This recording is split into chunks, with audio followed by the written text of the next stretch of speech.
Hello hi student, how are you? Welcome to my channel. Last लेक्चरमध्ये आपण practical problem third जो काही आहे तो कंप्लीट केलेला आहे. आजच्या व्हिडिओमध्ये आपण नेक्स्ट प्रॅक्टिकल प्रॉब्लेम म्हणजे 4 नंबरचा जो काही प्रॉब्लेम आहे तो सॉल्व्ह करणार आहोत. पण त्याही आधी अजूनही जर तुम्ही चॅनलला सबस्क्राईब केलं नसेल तर चॅनलबद्दल सबस्क्राईब करा. व्हिडिओ आवडला तर नक्की लाईक करा आणि जास्तीत जास्त विद्यार्थ्यांपर्यंत व्हिडिओ शेअर करा. So let's start. Journalize the following transaction in the books of Sanjay general stores 2019 June. Sanjay general स्टोअरचं जर्नल्स बुक प्रिपेअर करण्यासाठी त्यांनी सांगितलेलं आहे. विद्यार्थ्यांनी माझ्याबरोबरच प्रॉब्लेम सॉल्व्ह करायचा आहे. जर्नलचा जो काही फॉर्मॅट आहे तो तुम्ही तयार करून घ्यायचा आहे. फर्स्ट ट्रान्झॅक्शन बघा. Started business with cash rupees 50,000, bank rupees 1 lakh, goods worth rupees 50,000. Business start करण्यासाठी संजयनी काय काय आणलेलं आहे तर 50,000 कॅश आणलेली आहे. बँक थ्रू रक्कम किती आणलेली आहे तर 1 लाख रुपीज आणलेली आहे. गुड्स काही माल त्यांनी आणलेला आहे किती तर 50,000. कॅश, बँक अँड गुड्स हे त्यांनी बिझनेस स्टार्ट करण्यासाठी आणलेलं आहे. त्यामुळे बिझनेसमध्ये हे काय झालेलं आहे कम सीन झालेलं आहे. पण कोणी गिवन केलेलं आहे तर संजयनी गिवन केलेलं जरी असलं तर काय म्हणून बिझनेसमध्ये त्यांनी हे आणलेलं आहे तर कॅपिटल म्हणून आणलेलं आहे. सो दोन अकाउंट आपले कोणते प्रिपेअर होतील, एक म्हणजे cash account, bank account, goods account आणि कॅपिटल अकाउंट प्रिपेअर होणार आहेत. त्यामुळे जर्नल एंट्री आपण कशा पद्धतीने पास करणार आहोत बघा. फॉर्मॅट अगोदर विद्यार्थ्यांनी प्रिपेअर करून घ्यायचा आहे. जर्नल एंट्री आपली होणार आहे. कॅश कम झालेली आहे बिझनेसमध्ये त्यामुळे कॅश अकाउंट डेबिट,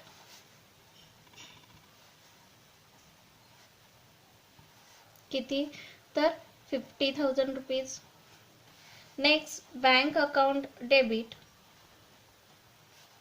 आणि goods account debit.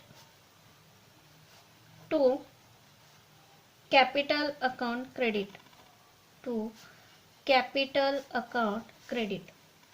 1 lakh rupees bank, 50,000 rupees गुड्सचे. असे टोटल मिळून कॅपिटल किती बिझनेसमध्ये आणलं गेलं तर 2 लाख रुपीज आणलं गेलेलं आहे. नॅरेशन आपलं येणार आहे. बिईंग बिझनेस स्टार्टेड विथ काय काय आणलेलं आहे तर cash, bank balance and stock of goods. Next transaction काय सांगितले लक्षात घ्या. Purchase goods from Mohan on credit rupees 80,000 at 10% trade discount. काय सांगितलेलं आहे तर मोहनकडून 80,000 रुपयाचा माल उधारीच्या बेसवर खरेदी केलेला आहे. पण कसा तर 10% टीडी दिलेला आहे म्हणजे 10% ट्रेड डिस्काउंट दिलेला आहे. माल खरेदी केलेला आहे कोणाकडून तर मोहनकडून माल खरेदी केलेला आहे. त्यामुळे जर्नल एंट्री आपण कशा पद्धतीने पास करू बघा. प्रथम जर्नल एंट्री आपण पास करू की मोहनकडून माल आपण काय केलेला आहे उधारीच्या बेसवर परचेस केलेला आहे. माल आपल्याकडे आलेला आहे. Purchases account debit to Mohan's account.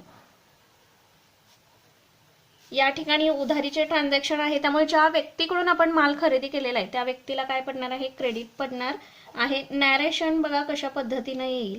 Being goods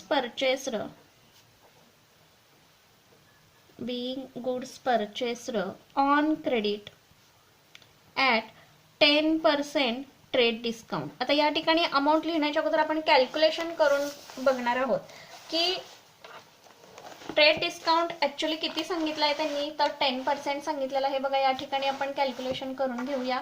working note या ठिकाणी मी काढलेली आहे.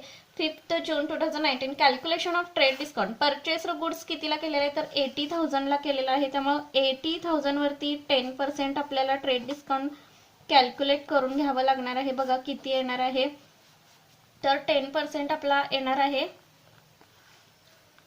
8,000.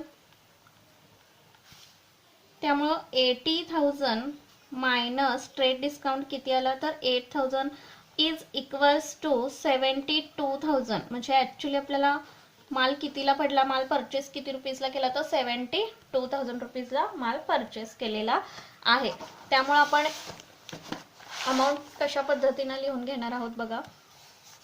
72,000 and 72,000. Next transaction, sold goods to Urmila ₹30,000 at 5% trade discount. उर्मिलाला माल विकलेला आहे किती रुपीचा, तर 30,000 रुपीचा माल विकलेला आहे, पण कसा, तर त्याच्यावरती 5% ट्रेड डिस्काउंट दिलेला आहे. त्यामुळं उर्मिलेला 30,000 रुपयाचा माल विकलेला आहे. याची जर्नल एंट्री आपण कशा पद्धतीनं करणार आहोत बघा. माल आपल्याकडून गेलेला आहे का, तर विक्री केलेला आहे माल. कुणाला मिळालेला आहे, तर उर्मिलाला माल मिळालेला आहे. Urmila's account debit to sales account credit. Narration, being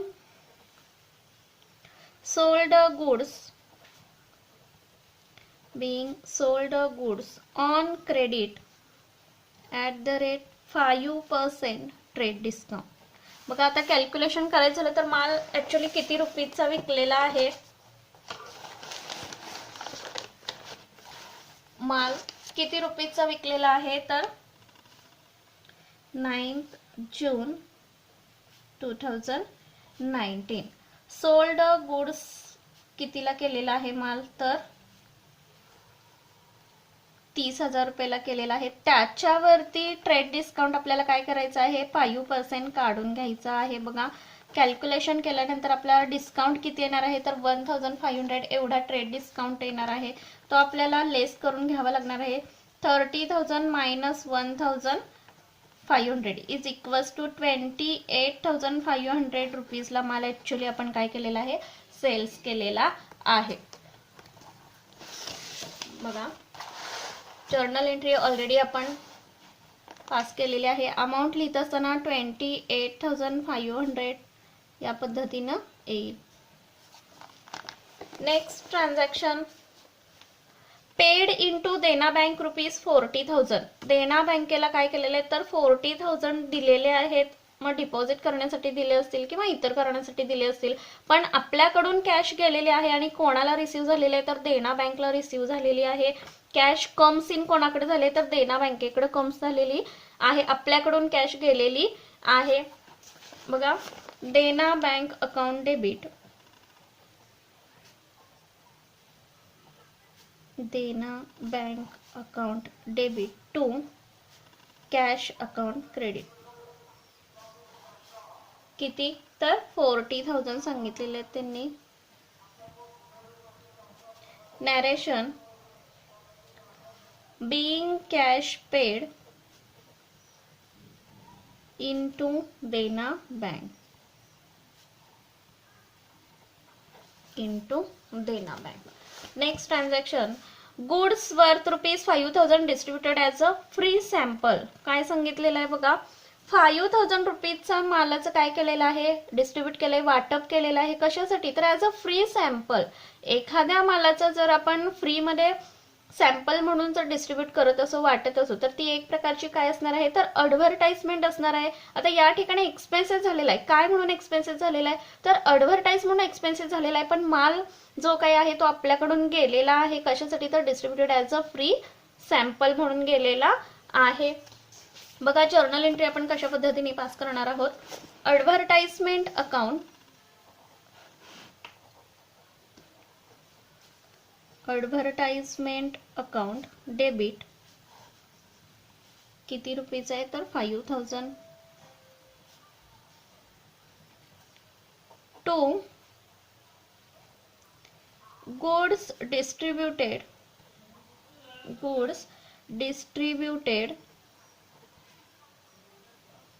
as a free sample account. Narration, being the goods distributed as a free sample, या पद्धतीने जर्नल एंट्री होईल. Next transaction, paid for commission ₹5,000 to Anand. आनंदला 5,000 म्हणून काय पे केलेले आहे, तर कमिशन म्हणून पे केलेले आहेत. मग कमिशन इज अन एक्सपेन्सेस, आपण पे केले आहे म्हणजे आपल्याकडून कॅश गेलेली आहे. कोणाला मिळालेले, आनंदला, जरी व्यक्तीचं नाव या ठिकाणी मेन्शन केलेलं असेल की कोणाला रिसीव्ह झालेली आहे अमाऊंट, पण काय म्हणून आपण दिलेली आहे, कॅश ऑलरेडी आपल्याकडून गेलेले, पण काय म्हणून गेले तर कमिशन म्हणून गेलेले. कमिशन इज अन एक्सपेन्सेस, त्यामुळे डेबिटला कमिशन अकाउंट पडणार आहे. बघा, commission account debit,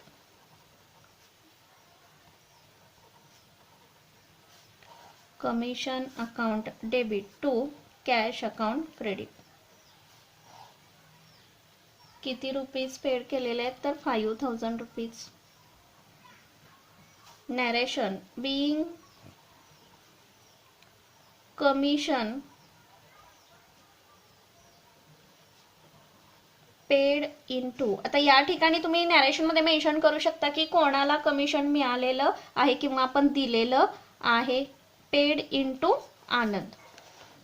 next transaction, received ₹28,000 from Urmila in full settlement of her account by debit card. उर्मिलाकडून 28,000 रुपये मिळालेले आहेत आणि इन फुल सेटलमेंट, आणि व्यवहार क्लोज केलेला आहे. इन फुल सेटलमेंट याचा अर्थ काय, आता काहीही देणं घेणं राहिलेलं नाही. त्यामुळे उर्मिलाकडून किती रुपीज मिळाले, 28,000 रुपये मिळाले आणि इन फुल सेटलमेंट व्यवहार क्लोज केलेला आहे. Of her account by debit card. पण हे 28,000 उर्मिलाकडून कशा पद्धतीनं मिळालेले आहेत तर of her account by debit card. Debit कार्डनी काय केलेलं आहे, तिनं पैसे पे केलेले आहेत, म्हणजे बँक थ्रू पैसे जाणार आहेत. पण आता या ठिकाणी 9 डेटची जी काही ट्रान्झॅक्शन आहे त्याच्यामध्ये काय केलेलं आपण तर उर्मिलाला माल विकलेला होता किती रुपीचा तर 30,000 रुपीचा माल विकलेला होता, पण त्याच्यावरती ट्रेड डिस्काउंट 5% त्यांनी सांगितलेला होता. त्यामुळं या ठिकाणी उर्मिलाला ज्यावेळेला माल विकला त्यावेळेला आपल्याला पैसे किती मिळणार होते तर 28,500 एवढी रक्कम मिळणार होती. पण 24 या डेटला उर्मिलाकडून पैसे आपल्याला प्राप्त झालेत किती तर 28,000 रुपीज प्राप्त झालेले आहेत आणि इन फुल सेटलमेंट व्यवहार क्लोज केलेला आहे. पण ऍक्च्युली उर्मिलाकडून आपल्याला पैसे किती मिळणार होते तर 28,500, पण मिळाले 28,000 मधला जो काही डिफरन्स आहे 500चा तो काय असणार आहे, आपण डिस्काउंट अलाउ केलेला असणार आहे. बघा, 24 जून 2019 ऍक्च्युली रक्कम किती मिळणार होती,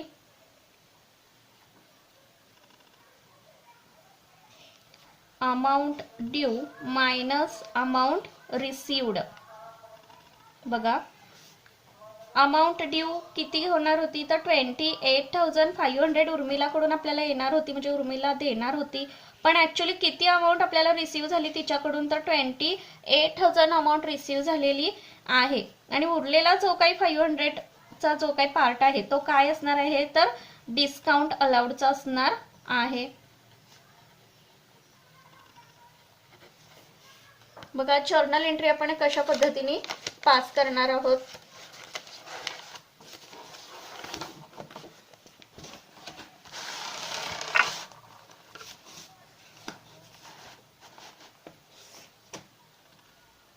पैसे मिळणार आहेत आपल्याला, पण डेबिट कार्ड थ्रू म्हणजे बँक थ्रू पैसे मिळणार आहेत. Bank account debit, discount account debit. Actually पैसे किती मिळालेले आहेत तर 28,000 मिळालेले आहेत. मिळणार किती होते उर्मिलाकडून तर उर्मिलाज अकाउंट क्रेडिट किती मिळणार होते तर 28,500 एवढी अमाऊंट आपल्याला मिळणार होती. पण त्यातली 28,000 रिसीव्ह झालेले आहे डेबिट कार्ड थ्रू आणि राहिलेला जो काही बॅलन्स आहे तो डिस्काउंटचा असणार आहे, कारण इन फुल सेटलमेंट त्यांनी सांगितलेलं आहे. नॅरेशन बघा, being the amount received through debit card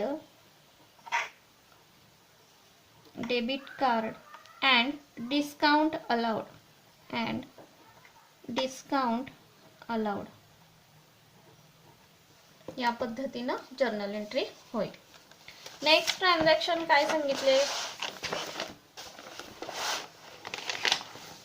बघा, paid for advertisement rupees 9000. Advertise is an expenses. Advertise जाहिरातीसाठी पैसे पेड केलेले आहेत किती 9000 रुपीज. पैसे आपल्याकडून गेलेले आहेत कशासाठी तर ॲडव्हर्टाइज म्हणून पैसे गेलेले आहेत. जर्नल एंट्री बघा. ॲडव्हर्टाइजमेंट अकाउंट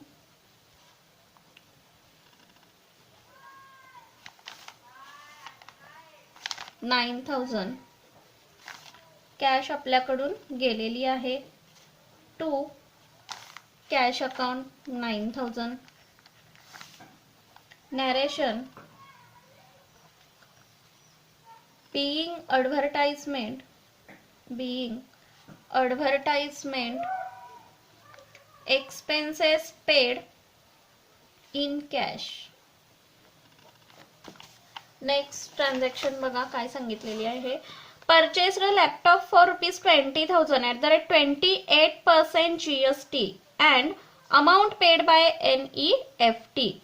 लॅपटॉप परचेस केलेला आहे किती रुपीजला तर 20,000 रुपीजला लॅपटॉप परचेस केलेला आहे. त्याच्यावरती 28% GST अलाउ केलेला आहे. पण पैसे पे करत असताना कसे पैसे आपण पे केलेले आहेत तर paid by NEFT national electronic fund transfer या सुविधेअंतर्गत आपण काय केलेले आहेत पैसे पेड केलेले आहेत. म्हणजे बँक थ्रू पैसे आपले काय होणार आहेत जाणार आहेत. लॅपटॉप परचेस केलेला आहे म्हणजे कम्स इन झालेला आहे त्यामुळे डेबिटला काय पडेल लॅपटॉप अकाउंट पडेल.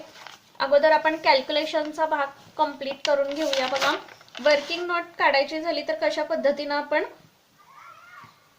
काढू बघा. या ठिकाणी laptop cost price 20,000 at the rate 28% GST सांगितलेला आहे. टोटल GST आपला किती येणार आहे तर 20,000 मल्टिप्लाय 28 डिवायडेड बाय 100